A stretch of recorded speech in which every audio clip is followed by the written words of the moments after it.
Close your eyes for a moment, not to escape, but to see more clearly. Now imagine stepping outside your own life, as if you were watching it from a distance. No emotions, no excuses, just observation. You wake up at a certain time. You move through your day in a familiar rhythm. You repeat conversations, habits, reactions. Small variations that create the illusion of change, but never truly shift your direction. And then, a quiet question rises. Did you actually build this life, or did you slowly drift into it? Because the truth most people avoid is simple. This life wasn't designed in one bold decision. It was formed in silence, in repetition, in unconscious agreement. You didn't choose every part of it. You inherited pieces of it, from your environment, from expectations, from what was considered normal long before you ever questioned it. And over time, something subtle happened. What started as routine became identity. What started as direction began to feel like destiny. That's where the trap tightens. Not with force, not with visible barriers, but with familiarity so deep you stop noticing it.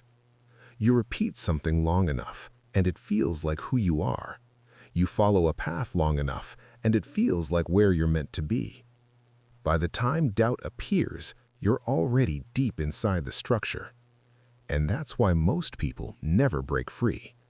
Not because they're weak, not because they lack ambition, but because they never truly see what's shaping them in the first place.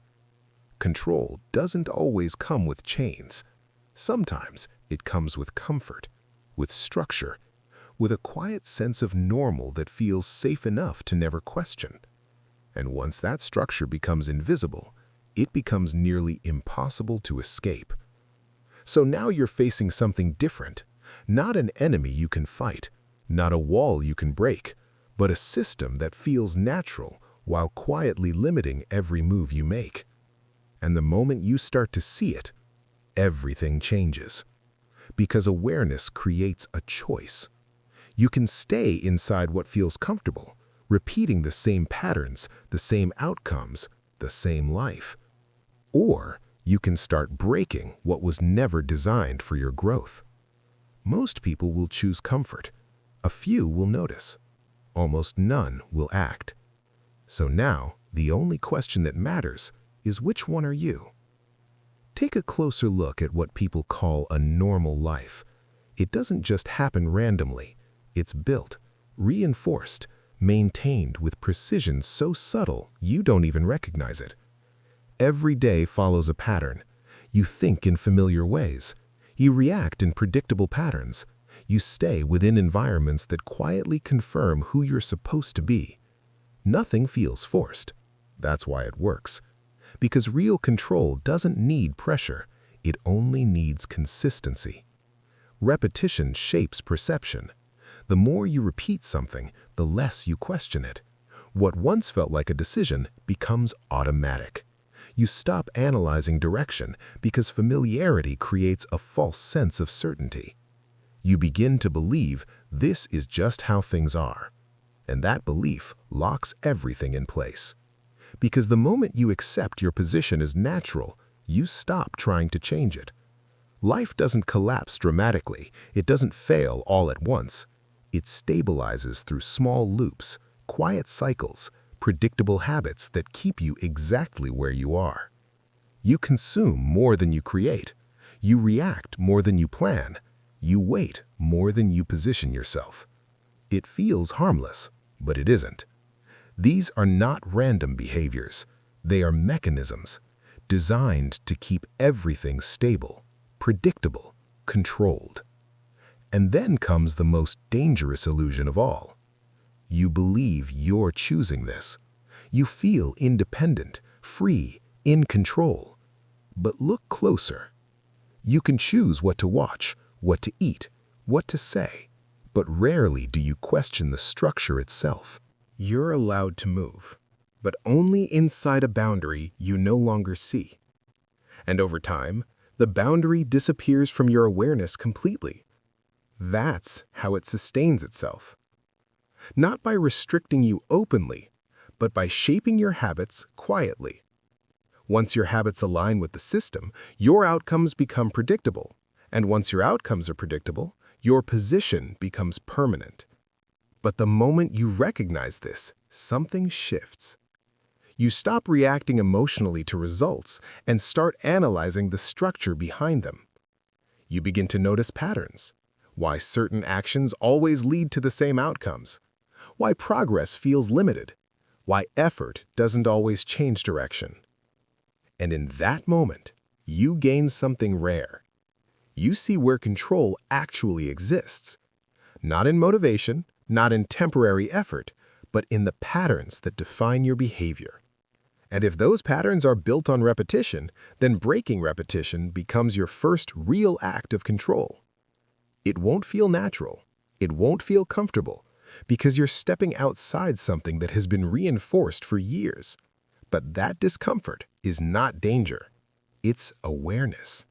Now, look deeper. Pause. There are rules shaping your life that no one ever explained to you. No one wrote them down. No one formally introduced them. And yet, you follow them every single day. These are silent agreements. They don't feel like rules. They feel like reality. From an early stage, you absorbed signals. What is realistic? What is too much? What is too risky? What is not meant for someone like you? You heard it in conversations, saw it in reactions, felt it in expectations. And slowly, those signals turned into boundaries. Not physical ones, mental ones. You started filtering yourself before anyone else needed to.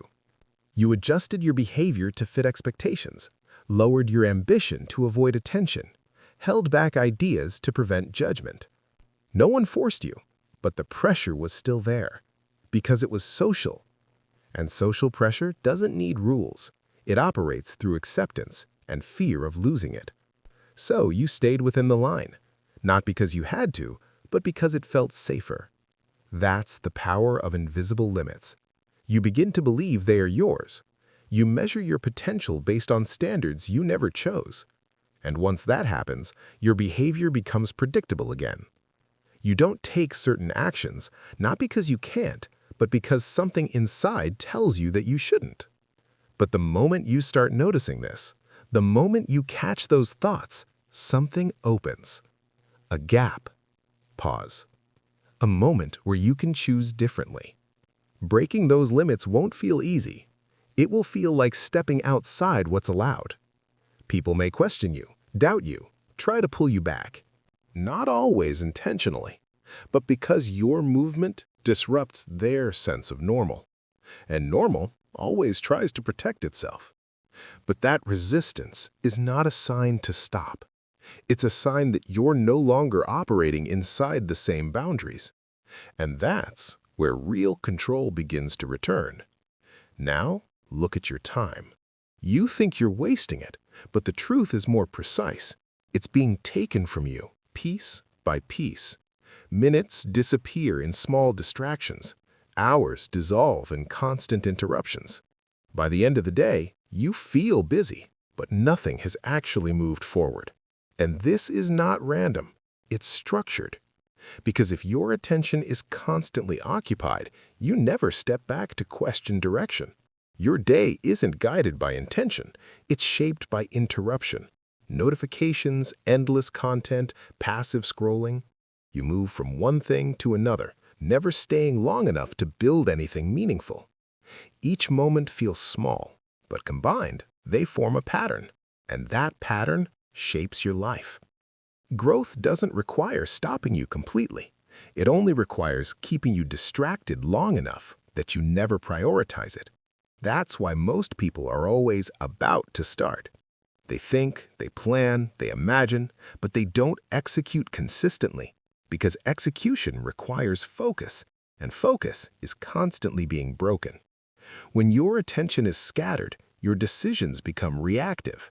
You stop directing your life. You start following whatever captures your focus next. Time itself isn't the problem. Protection is. If your attention is unguarded, it will always be claimed, not by what matters most, but by what stimulates you most. And slowly, your mind adapts to distraction.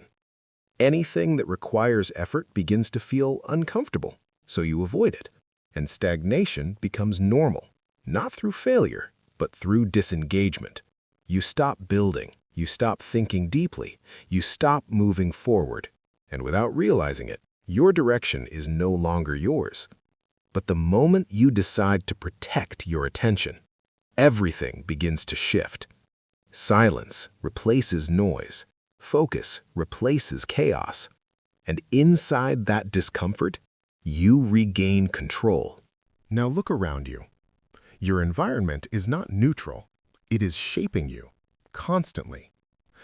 The people you spend time with, the conversations you hear, the standards you're exposed to daily, all of it is influencing how you think. You don't need direct control. You only need exposure. If everyone around you plays safe, safety becomes normal. If ambition is rare, it starts to feel unnecessary. If growth is not visible, stagnation becomes acceptable. You adjust quietly, not because you decided to, but because you adapted. That's how identity is shaped, through repetition of what you see. Even supportive people can limit you, not intentionally, but through their own boundaries. And if you stay too close to that, you begin to mirror it. It feels like connection, but it's alignment. So you have to ask yourself something uncomfortable. Are you being expanded or contained? Are your conversations challenging you or repeating the same ideas? Are you growing or just maintaining? Because influence is not loud, it's constant. And the more access something has to your time, the more it shapes your direction. Taking control of your environment doesn't mean cutting people off impulsively. It means becoming aware, choosing what you allow around you, seeking perspectives that challenge you, creating distance from patterns that keep you still.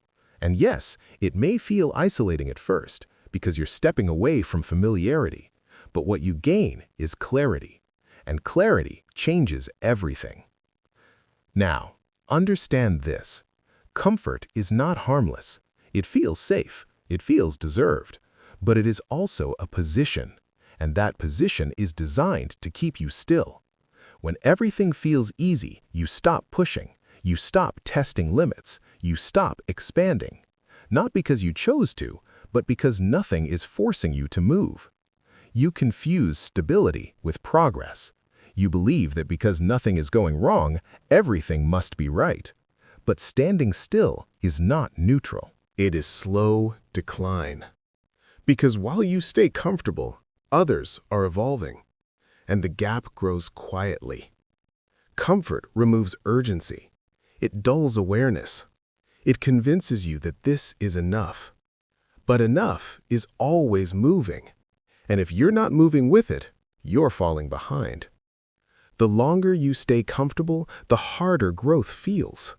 You avoid effort, delay discipline, choose ease over expansion. And slowly, your ability to handle difficulty shrinks. That's how stagnation becomes permanent, not through failure, but through avoidance. But the moment you start questioning comfort, everything changes. You begin to introduce challenge intentionally. You step into difficulty with purpose. And through that, your capacity expands again. It won't feel natural. Your mind will resist. But that resistance is proof. You're stepping outside the cage. And the cage was never locked. It was maintained by your preference for comfort. Now look at something even deeper. Your identity. The way you describe yourself, your strengths, your limits, your personality. You believe it's fixed, but it isn't. It's built, piece by piece, over time, through reactions, through reinforcement, through repetition. Every time you were rewarded, something was strengthened. Every time you were criticized, something was suppressed. And slowly, a version of you formed, not by design, but by accumulation. And then you started protecting it. You act based on what fits that identity. You reject what feels unfamiliar. You avoid what challenges it. Even when opportunity appears, you hesitate because it doesn't match who you think you are. That's the real control. You maintain it yourself, but the moment you separate from it, everything shifts. You realize it was never fixed. It was formed. And anything that is formed can be changed. So you stop asking, "What do I normally do?" and start asking, "What is required?" You act based on direction, not identity. And slowly, a new version replaces the old one, not through words, but through action. Finally, understand this. The system does not reward potential. It rewards obedience. It rewards predictability. It rewards those who stay within structure. And that's why so many people feel like they're moving, but never truly advancing. They follow paths, meet expectations, stay aligned. And they are allowed to progress, but only inside the system, not beyond it. Approval becomes the guide. Acceptance becomes the goal. And without realizing it, direction is lost. Because you're no longer acting based on what moves you forward. You're acting based on what gets approved. But the moment you stop seeking permission, everything changes. You act independently. You take steps others hesitate to take. You become unpredictable. And unpredictability breaks control. Yes, there will be resistance, doubt, questions, pushback. But that's not a sign you're wrong. It's a sign you're no longer following the same script.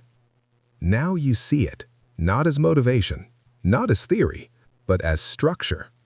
A system that shaped your time, your thinking, your identity, your direction. And now you have a choice. Go back to what's familiar, or start cutting away what limits you. Change how you use your time. Change what you allow around you. Change who you believe you are. And stop waiting for approval that was never meant to set you free. Because most people will see this and return to their routine. A few will question, and almost none will act.